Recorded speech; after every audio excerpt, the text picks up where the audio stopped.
Municipal vice chairman ఎన్నిక తీరుకు సంఘీభావంగా YSR Congress party చేపట్టిన చలో తుని కార్యక్రమానికి వెళుతున్న వైసీపీ నాయకులను గొల్లప్రోలు టోల్ గేట్ వద్ద పోలీసులు అడ్డుకోవడంతో నాయకులు బైఠాయించి నిరసన వ్యక్తం చేశారు. జిల్లాలో శాంతి భద్రతలు కంట్రోల్ చేసేందుకు 144 సెక్షన్ అమలులో ఉందని, ఈ నేపథ్యంలో నాయకులను అడ్డుకున్నామని పిఠాపురం సీఐ శ్రీనివాస్ తెలిపారు. ఈ సందర్భంగా YCP Uttarandhra regional coordinator Kurasala Kannababu మాట్లాడుతూ, కూటమి హయాంలో రాష్ట్రంలో అరాచక పాలన కొనసాగుతుందనడానికి ఉదాహరణగా తుని మున్సిపల్ వైస్ చైర్మన్ ఎన్నిక నిలుస్తుందన్నారు. ఒక కౌన్సిలర్ సీటు కూడా లేకుండా కూటమి నాయకులు వైసీపీ కౌన్సిలర్లను ప్రలోభపెట్టి వైస్ చైర్మన్ ఎన్నిక జరపడం కూటమి నాయకులకు సిగ్గుగా లేదా అంటూ ప్రశ్నించారు. రాజ్యాంగాన్ని కాపాడాల్సిన హోంమంత్రి అనిత, జిల్లా కలెక్టర్, ఎస్పీ పర్యవేక్షణలోనే రాజ్యాంగ విరుద్ధంగా ఎన్నిక జరుగుతుందని అసహనం వ్యక్తం చేశారు. తునిలో జరుగుతున్న సంఘటనపై CM Chandrababu, deputy CM Pawan Kalyan సమాధానం చెప్పాలని డిమాండ్ చేస్తూ 3 సార్లు ఎన్నిక వాయిదా పడిందని ఆయన గుర్తు చేశారు. రాజ్యాంగబద్ధంగా మున్సిపల్ వైస్ చైర్మన్ ఎన్నిక జరపాలని వారు డిమాండ్ చేశారు. పోలీసులు అడ్డుకున్న వారిలో వైసీపీ ఎమ్మెల్సీ అనంత ఉదయ భాస్కర్, మాజీ ఎమ్మెల్యే ద్వారంపూడి చంద్రశేఖర్ రెడ్డి, పిల్లి సూర్యప్రకాష్, కాకినాడ సిటీ అధ్యక్షులు సుంకర శివప్రసన్న తదితర సీనియర్ నాయకులు, కార్యకర్తలు ఉన్నారు. ఈ కూటమి సర్కారు ఎంత దిగజారిపోయిందో, ఎంత దుర్మార్గమైన రాజకీయం చేస్తుందనడానికి ఈ తుని మున్సిపల్ వైస్ చైర్మన్ ఎలక్షనే పెద్ద ఉదాహరణ. ఒక్క కౌన్సిలర్ కూడా లేకుండా వైస్ చైర్మన్ ఎలా వస్తుందని ఈ కూటమి నడిపిస్తున్న చంద్రబాబు నాయుడు, పవన్ కళ్యాణ్ గారు అనుకుంటున్నారని మేము అడుగుతున్నాం. ఒక్క కౌన్సిలర్ లేని మీకు అసలు ఏ విధంగా మీకు వైస్ చైర్మన్ వస్తుంది చంద్రబాబు గారు, పవన్ కళ్యాణ్ గారు అని మేము సూటిగా ప్రశ్నిస్తున్నాం. అంటే ఏంటి మీరు చేసే రాజకీయం ఏంటి?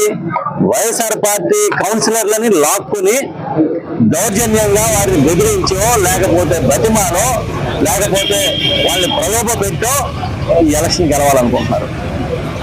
సిగ్గు చేయడం అనిపించట్లేదా మీకు అని అడుగుతున్నాం. మీకు సిగ్గు అనిపించట్లేదా?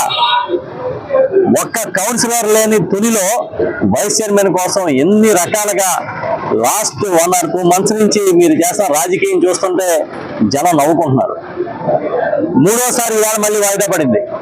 ఉదయం నుంచి సాక్షాత్తు జిల్లా కలెక్టర్ గారు, ఎస్పీ గారు పర్యవేక్షిస్తున్నప్పటికీ వేలాది మంది తెలుగుదేశం పార్టీ కార్యకర్తలు తుని చేరుకుని దౌర్జన్యకాండకి దిగుతూ ఉన్నారంటే ఏం జరుగుతుంది రాష్ట్రంలో?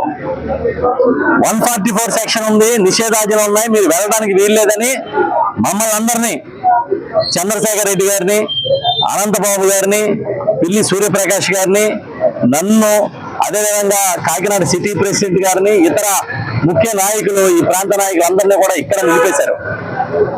ఇక్కడ మమ్మల్ని ఆపేశారు. అదేవిధంగా ముద్దగల పద్మనాభం గారిని, వంగా గీతా విశ్వనాథ్ గారిని, వేణు గారు మాజీ మంత్రి గారిని, తర్వాత జక్కంపూడి రాజా గారిని, ఇతర నాయకులందరినీ ఎక్కడికక్కడ నిలిపేసి నిన్న రాత్రి నుంచి వందలాది మంది నాయకులకి మీరు ఇంటికి నోటీసులు ఇచ్చి, మీరు బయటికి వెళ్తే కేసులు పెడతామని బెదిరించి ఏం చేస్తారు మీరు? అసలు ఒక వైస్ చైర్మన్ ఎన్నిక కోసం యంత్రాంగాన్ని ఎంత దారుణంగా వాడుకుంటున్నారంటే ప్రజాస్వామ్యం పట్ల మీకు నమ్మకం ఉందా? మేము శాంతియుతంగా వెళ్తా ఉన్నాం. మా నాయకులకి, మా కార్యకర్తలకి మనోధైర్యం రావడం కోసం సంఘీభావం చెప్పడానికి వెళ్తా ఉంటే మమ్మల్ని అందరినీ రోడ్ల మీద ఆపేశారు.